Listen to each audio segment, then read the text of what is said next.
ভারতের সর্বকালের সেরা পেসারকে উত্তরে আসবে কপিল দেব, জহির খান, জাগাওয়াল শ্রীনাথ, অজিত আগারকার কিংবা ভেঙ্কটেশ প্রসাদের মতো বোলারদের নাম।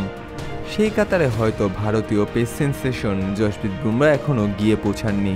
যদিও ভারতের প্রথম বিশ্বকাপজয়ী অধিনায়ক ও কিংবদন্তি ক্রিকেটার কপিল দেব তাকে রেখেছিলেন গ্রেটদের কাতারেই। কিছুদিন আগে তিনি বলেছিলেন, জসপ্রীত বুমরা আমার চেয়ে 1000 গুণ ভালো বোলার। যদিও সেই আলোচনা সময় সাপেক্ষ। ডানহাতি পেসার যে নিজেকে ইতোমধ্যে ভারতের ইতিহাসে সেরা বোলারদের তালিকায় নিজেকে নিয়ে গেছেন এক অনন্য উচ্চতায়, সেটি কারো অজানা নয়। নিজের তেজ তিনি আরও একবার দেখালেন টি-20 বিশ্বকাপের মঞ্চে, যা তাকে এনে দিয়েছে নবম আসরের টুর্নামেন্ট সেরা খেলোয়াড়ের পুরস্কার। বহুদিনের অপেক্ষার অবসান। আক্ষেপ ঘুচিয়ে টি-20 বিশ্বকাপের শিরোপা ঘরে তুলেছে ভারত। সাউথ আফ্রিকার সঙ্গে রোমাঞ্চকর এক ম্যাচে মেন ইন ব্লুরা জিতেছে 7 রানে। এমন জয়ের দিনে ম্যাচ সেরা হওয়ার হাতছানি ছিল বুমরার, কিন্তু দলের কঠিন মুহূর্তে হাল ধরে 59 বলে 76 রান করা বিরাট কোহলিকেই ম্যাচ সেরা হিসেবে স্বীকৃতি দিয়েছে আইসিসি। তাহলে ফাইনালে বুমরার অবদান কি? এই প্রশ্নের সহজ উত্তর, 4 ওভারে মাত্র 18 রান দিয়ে 2 উইকেট শিকার। তার চেয়েও গুরুত্বপূর্ণ বিষয় দক্ষিণ আফ্রিকার ইনিংসের 17তম ওভারে করা বুমরার স্পেলটি। প্রোটিয়াদের জয়ের জন্য 18 বলে তখন মাত্র 22 রানের দরকার। আক্রমণে এসে মাত্র 2 রান দিয়ে মার্কো জেনসেনের উইকেট তুলে নেন সময়ের অন্যতম সেরাই পেসার।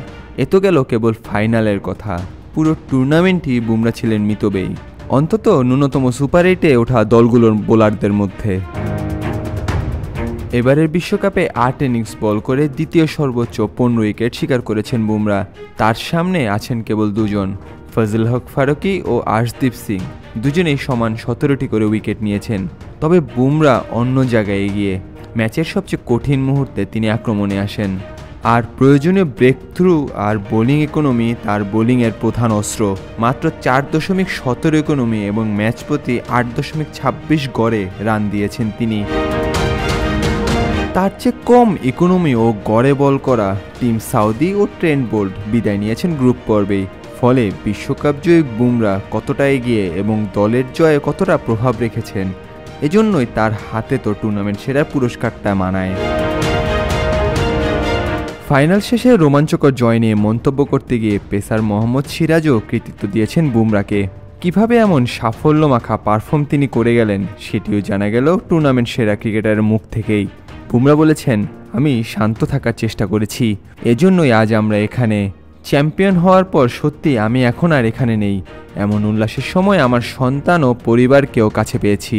এমন অর্জনের জন্য আমরা কঠোর পরিশ্রম করেছি। এমন বড় মঞ্চে জেতার মতো আনন্দের আর কিছু হতেই পারে না। বিশ্বকাপ জেতার পর সাফল্যের পেছনকার গল্পটাও ছোট করে বললেন বুমরা। পুরো টুর্নামেন্টে বল বাই বল চিন্তা করে এগিয়েছি, মাঝে মধ্যে আবেগটাও এসে দাঁড়িয়েছে। তবে সব কিছুর পর আমরা কাজটা সম্পন্ন করেছি। সঠিক লেন্থে বল ফেলা এবং রিভার্স সুইং, যার বাস্তবায়ন করতে পেরে আমি খুবই খুশি। কাগজ কলমের হিসেবে এখনও বোলিং গ্রেড না হলেও বুমরা যে নিজেকে অচিরেই সেখানে নিয়ে যাবেন সেটি অনেকটা চোখ বন্ধ করেই বলে দেয়া যায়। Nahiyan Arifin, on field.